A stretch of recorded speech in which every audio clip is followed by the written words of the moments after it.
Hey, what is up guys, Rick here, welcome back to Let's Play Test Drive Destruction. And last time we left off, we finally got a Venom, which is an extremely powerful car. To the point where I think with that car we could probably finish the game with it. Although we won't do that because obviously later we're gonna get other cars that are pretty interesting. The Venom is good enough for the end of the game, but the problem is that car is extremely fragile, which means it's gonna be good for a few races, but on longer eves in the few last events, it might get a bit tricky trying to get that car. Well, not necessarily tricky, but a bit expensive to keep that car up. So obviously, as soon as we can get something a little bit more sturdier, we are going to get. But for now, we have a monstrously powerful car, so we're just gonna enjoy racing with that. Obviously, the Fillmore I'm keeping in the garage for now. If we get like a suicide race or something, we might actually do one last race with it just as a goodbye to that old piece of crud. But on the other end, we finally got something that just is ridiculously good, so we are going to be using that a lot. Unless it gets damaged on first race and we're actually forced to use the Bulldog instead. But I say we are doing pretty fine for ourselves. We just need to get a new Derby demolition car. The Coyote is good, but it's starting to be a bit slow. It's not that speed is necessarily useful in Derby, it's just that I wish I could get something that is at least capable of going forward and backwards. But then again, you don't. It's not that bad. And as you notice, we pretty much annihilated that guy thanks to that ridiculously good car we just got. Been saying good ridiculously way too often in this. Hey look, smoking car on the left. On the right, I mean. Sorry. Oh god. Let's do this. What is the first event I use? If I, Oh no, is that what I think it is? No, it's not. I saw the white lines on the track. I was like, is that a stop and go? Because if it would be a stop and go, I picked the wrong car for this. Venom's fast. The Venom is fast. Extremely fast, but it's as resilient as a tissue box. So obviously you don't really want to use that in a stop and go race unless you really don't care that your wallet just get emptied by the repair cost. Although you can still hit with it. I mean, it's gonna do a pretty mighty fine job of hitting stuff. It's not because it's weak it doesn't pack punch. It just doesn't like taking your punch. It likes giving but not receiving. It's like Santa Claus. It likes giving but not receiving. Although I don't know if Santa Claus likes to receive stuff. You know. Weird. Pretty lame pun is lame. But anyways, it's not even a pun. What I'm saying. What is going on in my head? I think I'm losing my English faster than I'm losing these guys behind me. Oh god, that thing's so fast. Almost feel like cheating currently because of using it. Also, since it has a ridiculously good handling, we're losing a lot less speed that we used to lose with the Fillmore in those curves. So it means that we just like able to do these curves so fast that they just cannot follow. One of the reasons why the Fillmore had so much trouble in the figure 8 is not that. Oh shit! It's not that the Fillmore was necessarily slow. It's just that it had handling that was so bad that thing could not even turn. But the Fillmore is a distant memory because we're probably going to use it for the rest of the game, so yeah. Oh shite! That could be bad. Although we got a pretty clean landing on this. Oh, no, come on. Oh, seriously, just... And that's not good. Look how much freaking actual... how far we were in front. We pretty much got like stuck for a while there and we're still in first. Hopefully you might be able to pass at least once without hitting someone or getting hit. Although I gotta say it's pretty entertaining, to say the least. It's just that it's dangerous. The cards, God, Venom, you're cursed. Like seriously, you're freaking cursed.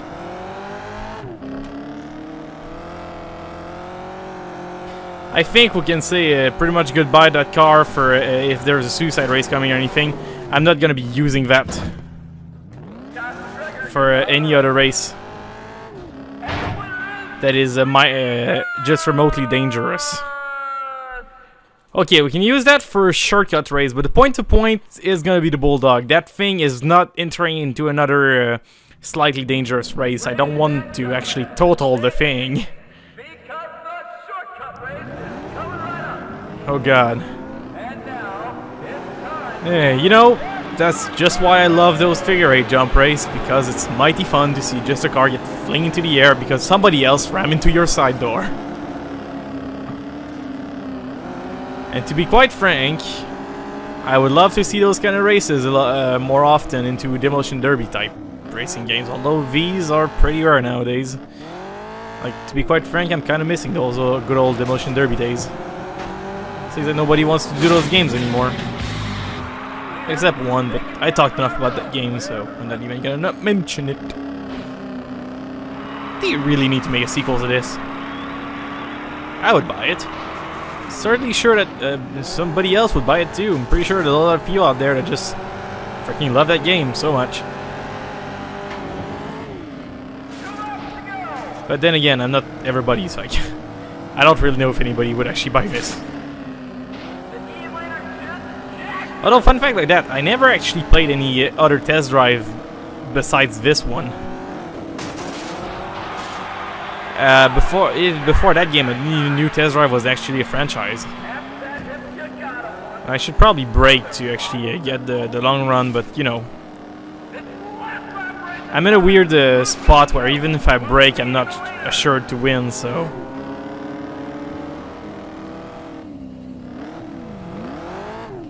I just need to pass that Empire here. Come on, no, I'm not gonna... Oh well, second place is good enough. When I said that the shortcut race is not necessarily about your car, more about your strategy, I should have been more careful. I thought the Venom would be fast enough to just like fuck it, fuck the strategy and just go through it, but apparently it's not. But anyway, Bulldog time. Just really, I feel more than 54% elf. Oh god, that thing is just like so damaged, it's not even funny.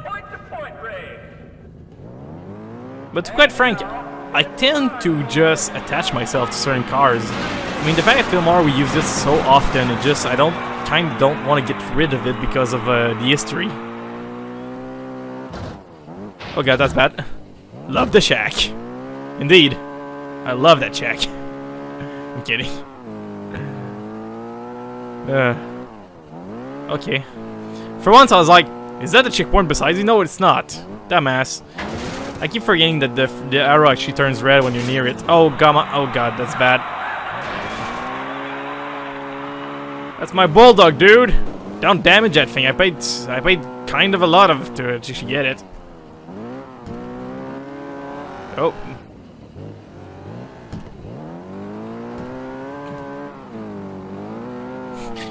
That computer's AI is just like, I'm gonna go through that wall no matter what happened. Cause you know, going through an unbreakable wall is what computers do. Apparently. Love that check. I wonder if like somebody ever rammed into that shack by just going too fast near that point there. Also, I should be using my handbrake, but I don't remember what the button was. I think it was A, was it? Yeah, I think it is A. The handbrake in this game is extremely useful, so forgetting about the handbrake button is kind of dumb. The reason why handbrake is useful is because for doing a 180 slash high degree turn very quickly, it's literally the best thing ever. And I apparently just killed something. Okay, it's okay. I guess I did it. It was pretty weak if I just like nudged him and actually destroyed him. Is my running still okay? Yes, it is. I'm so paranoid of that freaking recording software. Again, the old fact that it just destroyed so many fucking videos. Okay, you're gonna be surprised here, but I'm not gonna go with the Venom for this one.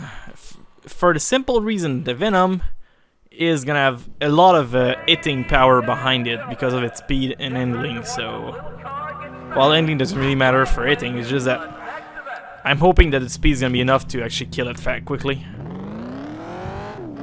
see if I can do it in one hit. No.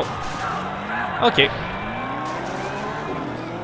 Oh, by the way, if you're wondering, one of the reasons why I actually use Venom is that I read something in the booklet just because I was that said something about like the handling is also affect the strength of your hits, and apparently it's bullshit because the Venom doesn't hit at all, which means my assumption that it was all durability that actually that dictates your damage was right. Apparently, I knew it. It was kind of weird that handling would actually affect your hitting power. Like if you remember the other wrangling we did with the Bulldog in the Fillmore, we did a lot more damage on the initial hits with the freaking Venom. We pretty much did a mosquito bite on the moth, even though it's a freaking moth that has no health. But you know, you gotta do tests sometimes. It's an old game, so I don't pretend to know everything, so that's why I like to test stuff, and that's bad. Although, let's actually go between the bales.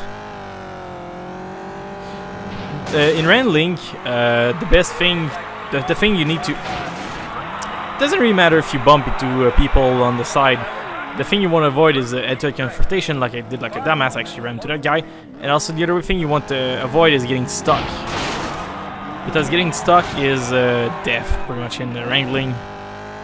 The longer you stay immobile, the longer the computers can just like stab you. Although it seems like computers just like wants to just break and wait for you, which is kind of dumb. I play a lot of Gauntlet, Wrangling, but it's Gauntlet. Jeez, I'm mistaking right now. I play a lot of Gauntlet with my buddies, and it seems like the best strategy for winning Gauntlet is just to go on the wrong side of the... Not the wrong side, but just to go into a reverse and just go as fast as possible in the opposite direction as the guy is trying to go, and just try to do the most brutal head-on collision as possible. If you're capable of, try to hit him when he's actually turning, because if you can get to hit his door at full speed while going in the opposite direction that he's going, you're gonna take a huge chunk of health out of him. And if everybody goes in the same direction, all the guys trying to stop the hearse, well, one guy can just like spin out the hearse by hitting the side, and then everybody else can get a free full speed hit on the side. Just basically almost one turn kill the actual hearse. That's pretty much how you do it. You don't do it like these guys, just like standing in the middle of the road and waiting for the thing to just pass beside them. Besides, when they're showing their side like this, for example, you can just get an easy kill, or just an easy super powerful hit, because the less resilient part of the car is the door. And in this game in particular, if you hit someone in the door, you will never, and I really mean it, you will never take damage. Sometimes you will take a slight chip damage, but you will never really take any serious damage. So never, ever, ever try to block a car with your side. The best way to do it is try to go in to just try, if you don't care about your health, that is, just go and try to get a head-on collision. If you don't want to do that, try to do it head-on collision, but hitting with a slight angle on the door, just to A, spin up the car, and 2, actually do massive amount of damage because of a door weak spot. But fun fact like that, actual Demolition Derby, my dad used to participate in those, and basically, apparently, I don't know if it's ever like that, but here, oh crap, that's good, but here it was illegal to actually hit in the door because of how dangerous it was. I mean, if you hit on the driver door with a car going at a semi-decent speed, you can cause some serious damage to the driver. So, yeah, it was kind of an illegal move to do that here. I don't know if it's like like that everywhere, but it was around our parts. Come on, dude. Actually, a lot of people in my family are quite a big fan of cars, but me personally, I like cars, but I'm more of a computer dude. One of the reasons why I'm actually studying programming, because I love computers. I've been doing a lot of stuff. Also, I don't really like doing mechanics because I don't know. I don't really feel like doing any mechanics. I'd rather repair PCs and program for them rather than actual repairing cars and stuff. But you know, both reasonable jobs that are kind of awesome. Working in cars is awesome because you can make a lot of really awesome custom stuff in Valhalla. And working with PC is awesome because knowing a PC is very useful. Mostly saves a lot of maintaining / repair costs when you're capable of doing pretty much everything on your own. Also, you can make a little bit of extra on the side if you help out people in your family / your entourage with their PC problems. Because not everybody actually wants to go see a big company to get charged a $300 bill for a fix that takes about 5 minutes when you know how to do it. So if you're good with PCs, you can just like do it at the place of the company and just save them a lot of time and effort and money. Oh geez, I haven't noticed. Our hit bonus is almost as good as the EV earning, which means a lot of money. Although it is the said time where we actually go and repair. No, I will not save because again, recording. Where we actually go and repair our cars. This is something I really wondered. How much? Yeah. This is what I meant when N-tier cars are best to not be used for everything because they take a lot of damage and they cost a lot to repair. Even at home, this is rather expensive a repair compared to like the Coyote. It just costs nothing. Also, Coyote is getting decently damaged, and just a Bulldog, which is a mid-tier car that just also doesn't cost anything. Anyways, we'll drive our good old Bulldog, and we are going to the scrapyard real quick. We might be able to secure ourselves an actual derby car that's a little bit better. Last last derby, the Bulldog kinda had a bad day to the point where we barely won. This is not great. It means that this car is about to be outclassed. Like I said, it's okay to be durable, but at some point you don't have the speed and angling to just avoid and have a decent hit on everything. So let's see if there's anything. There's the Outlaw, which is a quite a good upgrade. It's expensive, but you can afford it. Oh, hello there, Rocket. Also, there's an Hurricane, which is another compact that is pretty good. Bulldog or an Ocelot. I think we are going to grab the Outlaw. We have the money for it, and we need a new car. We seriously need a new derby car. Turn the Coyote. So, yeah, that's done. We finally got a new derby car. And I kinda really love that one. For a simple reason that this car is reminding me of an El Camino, which is always a car that I always thought it was really awesome because it's basically a pickup truck that is the size of a traditional car. So I always thought the El Camino was awesome because of that. And also, a fun fact like that, El Camino in Spanish means literally the truck. So if you're wondering where El Camino actually comes from, that's where it comes from. But anyways, hope you enjoyed that little episode, guys. I'll be going back to homeworks because it's a very busy week for me, and I'll see you later, folks. See ya.